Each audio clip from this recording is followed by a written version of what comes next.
Hello guys, അപ്പം എൻ്റെ കൂടെ കോളേജിലേക്ക് വായോട്ടാ. നമ്മൾ കോളേജിലേക്ക് പോവാണ്, കേരളോർമ്മയ്ക്ക് പോവാണ് കേട്ടോ.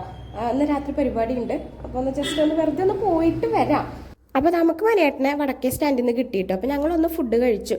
കൊള്ളിയും ലിവറും കഴിച്ചിട്ടാണ് കോളേജിൻ്റെ ഉള്ളിൽ കയറിയത്. നല്ല വിശപ്പുണ്ടായിരുന്നു കേട്ടോ. പിന്നെ ഇറങ്ങുമ്പോൾ എത്ര മണിയാവുന്നൊന്നും അറിയില്ലല്ലോ. അപ്പോൾ ഇതായിരുന്നു എൻ്റെ കോളേജ്. 15 to 18 കേട്ടോ ഞങ്ങൾ കോളേജ് ടൈം ഉണ്ടായിരുന്നത്. പിന്നെ ജിനിഷ എൻ്റെ ഒപ്പം +2 മുതൽ കോളേജ് വരെ ഉണ്ടായിരുന്നത് തന്നെയാണ്. പിന്നെ കോളേജ് ഫുള്ള് ലൈറ്റ് ഇട്ട് നല്ല ഭംഗിയുണ്ട് കേട്ടോ കാണാൻ വേണ്ടിയിട്ട്. പിന്നെ ഇത് ഞങ്ങളുടെ ഹിസ്റ്ററി ബ്ലോക്കാണ് കേട്ടോ. നമ്മുടെ കോളേജിൻ്റെ സ്വകാര്യ അഹങ്കാരം എന്നൊക്കെ പറയുന്ന പോലെയാണ് ഹിസ്റ്ററി ബ്ലോക്ക്.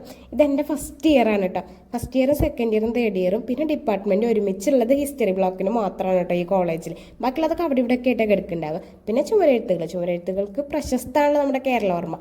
കുറേ ഉണ്ടായിരുന്നു കേട്ടോ മുന്നേ. എനിക്ക് നല്ല ഇഷ്ടമായി. എൻ്റെ കയ്യിൽ കുറേ ഉണ്ട് അതിൻ്റെ ഫോട്ടോസൊക്കെ. അപ്പോൾ ഞങ്ങൾ ജസ്റ്റ് ഒന്ന് റീലൊക്കെ എടുത്തു. പിന്നെ അതൊക്കെ പെയിൻറ്റ് ചെയ്ത് കഴിഞ്ഞു കേട്ടോ.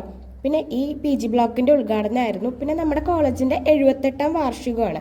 അപ്പോൾ അതായിരുന്നു പരിപാടി ഉണ്ടായിരുന്നത്. അപ്പോൾ രാവിലെ നമ്മുടെ മുഖ്യമന്ത്രി വന്നിട്ട് അത് ഉദ്ഘാടനം കഴിഞ്ഞിട്ടുണ്ടായിരുന്നു. നൈറ്റാണ് നമ്മൾ പോയത്.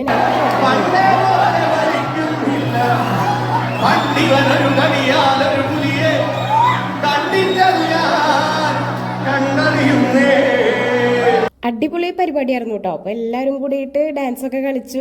എല്ലാവരും കൂടി ഇതല്ലേ. പിന്നെ എല്ലാവരും ഫുൾ വൈബ് തന്നെയാണ് കേട്ടോ. പിള്ളേരെല്ലാവരും അതിൻ്റെ ഉള്ളിലേക്ക് നമുക്ക് കടക്കാനേ പറ്റില്ല.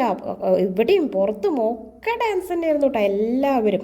അപ്പോൾ ഒരു 8-8 കൂടിയിട്ട് സ്റ്റേജ് പ്രോഗ്രാമൊക്കെ അവസാനിച്ചു. അപ്പോൾ അതിൻ്റെ ഏറ്റവും ലാസ്റ്റത്തെ പരിപാടിയായിരുന്നു കേട്ടോ അത്. പിന്നെ കുറച്ച് പിള്ളേർ അപ്പുറത്തുനിന്ന് പാട്ടൊക്കെ പാടുന്നുണ്ട്. ഇത് ചിന്നുവിൻ്റെ ഫ്രണ്ട്സാണ് കേട്ടോ.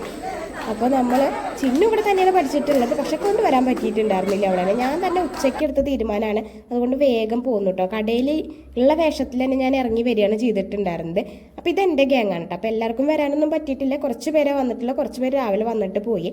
അപ്പോൾ ഒരു 10-10 കൂടിയിട്ട് എല്ലാവരും ടാറ്റ ബൈ ബൈ പറഞ്ഞിട്ട് പോയി കേട്ടോ. പിന്നെ ഞങ്ങളും ഇങ്ങോട്ട് തിരിച്ചു പോന്നു. അപ്പോൾ ഇന്നത്തെ ദിവസം അടിപൊളിയായിരുന്നു കേട്ടോ. അപ്പോൾ അത്രയേ ഉള്ളൂ.